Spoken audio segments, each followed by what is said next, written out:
मंत्रिमंडल ने केला तोड़ दिया, पुलिस के माले केला तोड़ दिया, केला तोड़ दिया। बल्कि बेटी साहब का पहला फोन था, हम जीते थे, हमारा सरकार मुर्दाबाद, सारे बोलो मुर्दाबाद।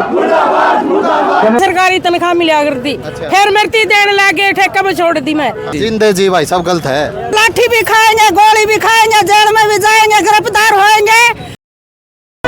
जिक्र हरियाणा पर आप सभी का स्वागत है। फिलहाल नारनौंद पुराना बस स्टैंड पर इस वक्त मौजूद हो रही हैं। जितनी भीड़ आप देखकर लग रहे हो, नारनौंद नगर पालिका के वो कर्मचारी हैं भाई जो लगातार हड़ताल पर बैठे थे और आज इन्होंने फिर दोबारा से यहाँ पर बीच चौक पे दिखा दे भाई, उस साइड पे बीच चौक पे पुतला फूका है। किन का पुतला फूका और क्यों फूका, सारी बातें चर्चा करांगे। हाँ जी, राम राम जी। हाँ जी, हाँ जी, नमस्कार जी भाई। नमस्कार जी भाई साहब। यो के फूक दिया, यो जी भी अर्थी फूक दी जी। क्या था, के कारण? ये हमारे सरकार बात नहीं मान रही जी। जिंदे जी भाई सब गलत है। जिंदे जी हमारी बात तो नहीं मान रही, हमारा हक मांग रहे हैं हम तो। क्या मांगे आप? हमारी मांगे सर, कच्चे कर्मचारी को पक्का करो, ठेकेदारी प्रथा बंद करो। जो शहीद हुए फरीदाबाद स्टील फैक्ट्री में, उन कर्मचारी को शहीद का दर्जा दिया जाए, उनके परिवार से सरकारी नौकरी दी जाए। ये इतने कूड़े के ढेर जो नारनौंद में भी लाग रहे हैं और काफी शहर हरियाणा में लाग रहे हैं, उन कौन उठा होगा? उन्हें हमारी मांग पूरी कर दो, हम एक दो चार घंटे में उठा देंगे।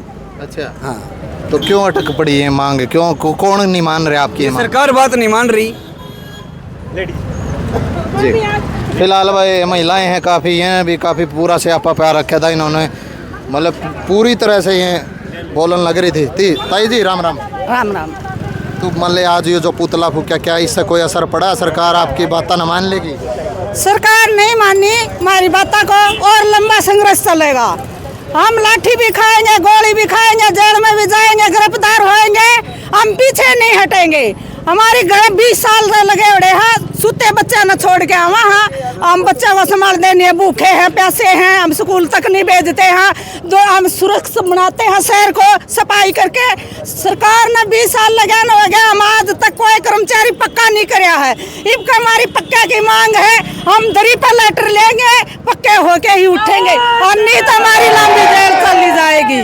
आपने कितने साल हो गए इस महकमे में ड्यूटी देने और काम कर देना?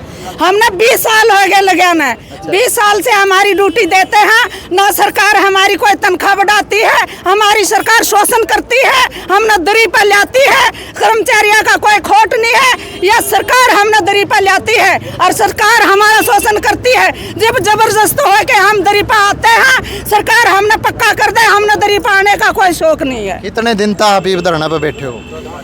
हमने 13वां दिन 14वां दिन हो गया, 14वां दिन हमारा धरने का चला हुआ है। आज 13वीं क्यों कर दी आपने? आज 13वीं क्यों करी मोदी जी की?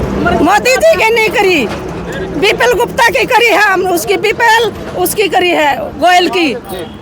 आदि ताई राम राम। राम राम भाई। आप भी कर्मचारी हो? मैं भी कर्मचारी हूँ, 15 साल हो गए मैंने भी लागी ने।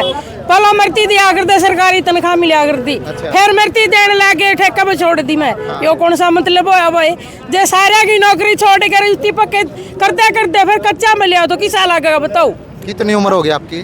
मेरी तो 42 होगी भाई। 42 साल की? हाँ। ये मतलब पक्के नहीं हुए? कौन नहीं हुई तो मैं तो कौन नहीं की जरूरत लग रही थी कहने की। अच्छा, जाऊँ दी तो मैं कह कोनी कौन दी, मैं भी कोनी कंदी, मैं भी ठाटते नहीं की तरिया जी से ले। आज भाई साहब आप भी एक जाकरी ठहरे थे, हिंदू रीति रिवाज में गागरा अंतिम संस्कार तो वो आगरा जमानो आखिरी बाड़ा। हाँ जी, कल तो जी सीताराम में करी थी, चंडीगढ़ में जा रहे थे जी हमारे बड़े नेता गोड्डा नवान जी, और आज शाम ने देहांत हो गया जी। आज मेहमान उमन इकट्ठे करे हैं, ये उसका संस्कार करना अतर हम सारे सर्वगुणा संघ आ रहा था जी, और ये हमारी मातृ शक्ति, हमारे जितने भी रिश्तेदार आ रहे सारे दागपुर आ रहे थे जी, पुराना बस स्टैंड नाम जी। अच्छा, और हम सरकार से मांग करते हैं कि समय रहते इन कर्मचारियों मांगों को मान लिया जाए। भविष्य में सरकार को इससे भी बड़े आंदोलन के लिए कर्मचारियों के साथ लड़ने के लिए तैयार रहना पड़ेगा। जिस तरह दाग तो आ गया, इसके बाद गोड्डा मोड़न खातर किताना पड़ेगा? नगर पालिका आंदोलन तो मानना पड़ेगा जी फिलहाल तो जी। कितने दिन लग बैठोगे? मान लो जी 14वां दिन ताज हो गया जी। 13 दिन की और मान लो जी। उसके बाद अगला मंत्री भी तैयार है? तैयार है जी, कृष्ण बेदी तैयार है जी। अच्छा, हाँ जी, जो नंबर ला रखे? हाँ जी, नंबर ला रखे जी। बल्कि बेदी साहब का पहला फोन था।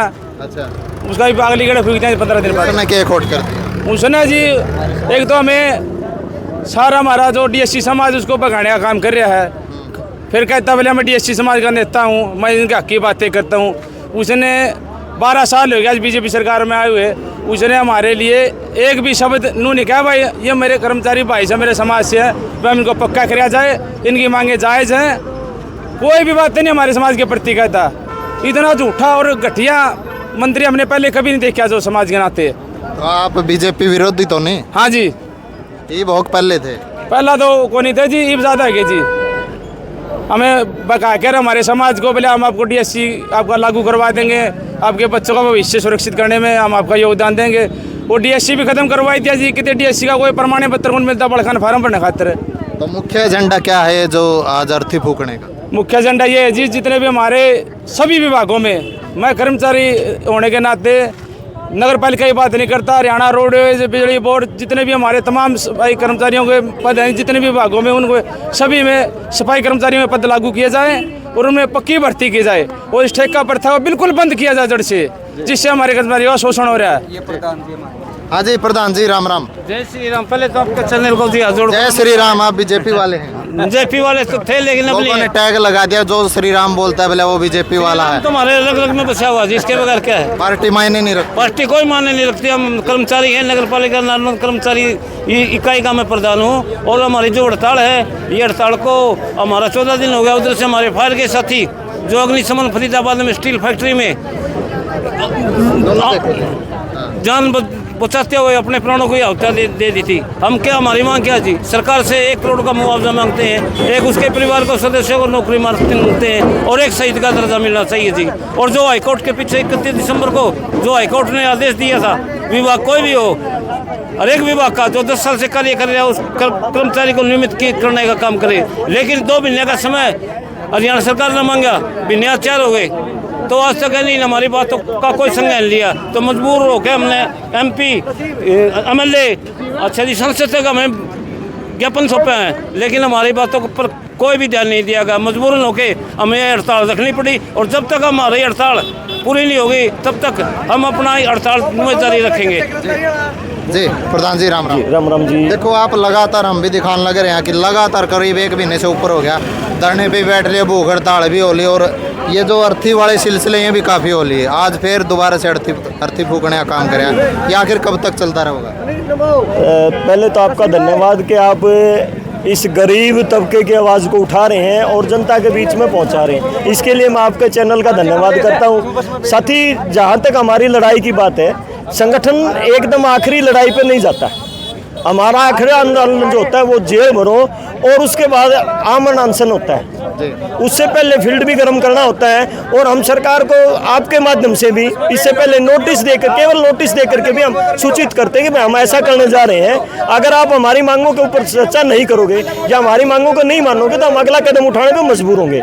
तो उसी कड़ी के अंदर ये एक हमारा अगला स्टेप था कि आज हमने पूरे शहर में, पूरे हरियाणा के शहरों में इसी प्रकार का प्रदर्शन किया है ताकि सरकार को और आम जनता को ये पता चले कि जनता अब तक एक ही प्रचार कर रही है सरकार कि ये लोग नाजायज़ लड़ाई लड़ रहे हैं। हम आपके माध्यम से भी अपील कर रहे हैं कि हमारा केवल यही मांग है हमारी कि अभी हमारे जो 3 साथी शहीद हुए थे वहाँ सरकार ने दोगली नीति अपनाई। हमारे एक साथी को शहीद का दर्जा दिया, 1 करोड़ रुपए का अनुदान दिया और उसके परिवार के सदस्य को नौकरी भी दी।